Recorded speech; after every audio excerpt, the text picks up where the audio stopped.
Now, when you buy as much power equipment as I do, especially at low prices, you're not getting stuff in peak condition. In fact, most of the equipment I buy does not run correctly when I get it. It runs rough or has all sorts of problems. But most of those problems can be fixed very easily.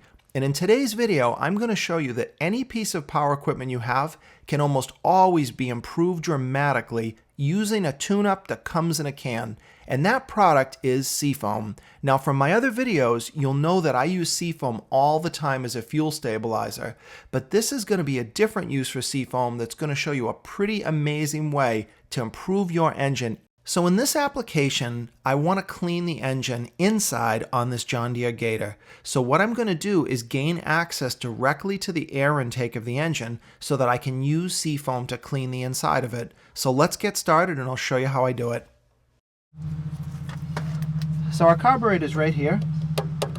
So to do this, all we're trying to do is pull some Seafoam into the engine. So we're going to loosen this clamp. So now what we're going to do is we're just going to pull this hose off, which is our air intake hose. This Gator's a little bit different. I needed to prop the gas pedal down to keep the engine running because I was by myself, which probably isn't the safest way to do this, but it got the job done. Now what I've got to do while it's running is get some Seafoam into the engine.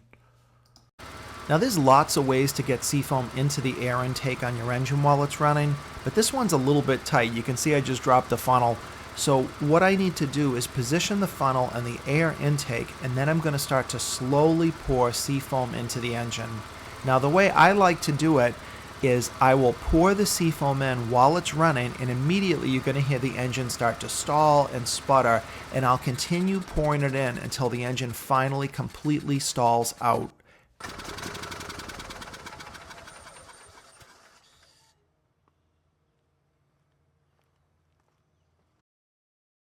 Seafoam sucked into the engine, a lot of smoke started coming out the back. But remember, this engine has a lot of hours on it. So I think when we start this up, I'm going to wait 10 minutes. I'm going to let the Seafoam really soak in. I really think we're going to see a lot of smoke.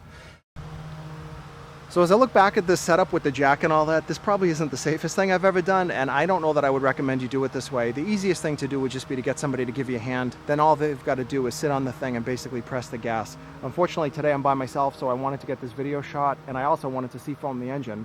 Sometimes you got to do what you got to do.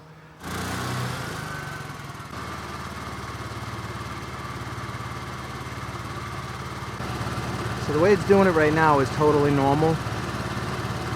So once you Seafoam an engine like this, you really want to run it pretty hard. So I'm going to go up and rev it up a little bit faster. You can see how much smoke's starting to come out though.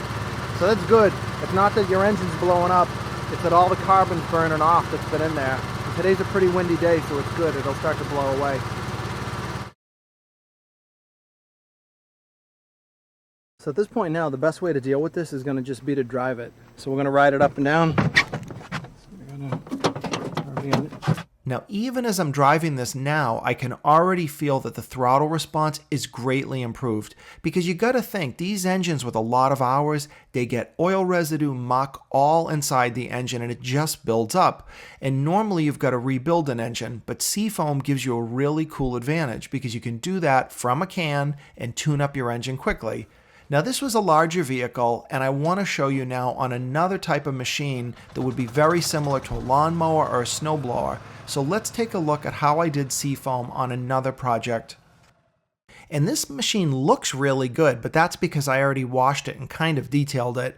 But the part I couldn't do yet was the engine. This is actually an ex-rental machine, and it has a lot of hours on it, so I really wanted to do the Seafoam treatment to the engine. So let's see how I do it on this small machine, because this is really going to apply to what you do on a generator, snowblower, lawnmower, or a small piece of power equipment like this. The Seafoam treatment is always going to be applied the same way. You've got to get it in the air intake. So in this machine, all I need to do is unscrew this air cleaner cover, and then I can remove the air cleaner. Now take a look at that air cleaner. That tells a different story than the paint on this machine. That shows you just how many hours are on this engine. A lot of stuff has been happening, so the Seafoam treatment's going to be a good idea. You're going to take a can of Seafoam, and you are going to slowly pour it into the intake of your carburetor now that you took your air cleaner off, which is right here. So one of the things you want to keep in mind is there's no exact amount of Seafoam that you need to use. You want to slowly pour it in until the engine stalls out, and that's actually a good thing. So once it stalls out, we're going to leave it be for about 5 to 10 minutes, but you'll see the smoke start as it begins to stall.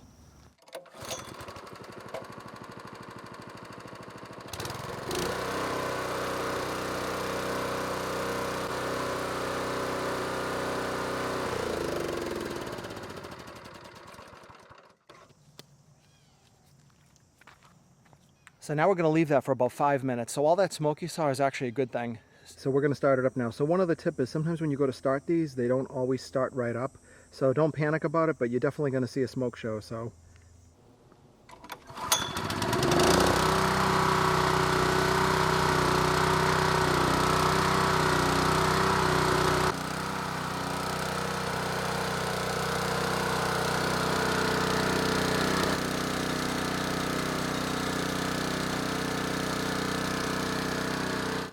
Nobody gives anything away for free, so the reason I got such a great deal on this machine was because the carburetor was rough, or at least it was running rough. So that Seafoam treatment has already worked. The rough idle that I had is gone, and now when I engage it, I've already noticed that I can feel more power in the machine. So the Seafoam treatment for me really works, and I think it can work for you too.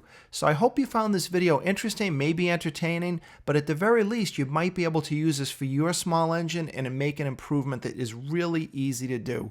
So thank you for watching, and please give me a thumbs up and subscribe to my channel if you're not already.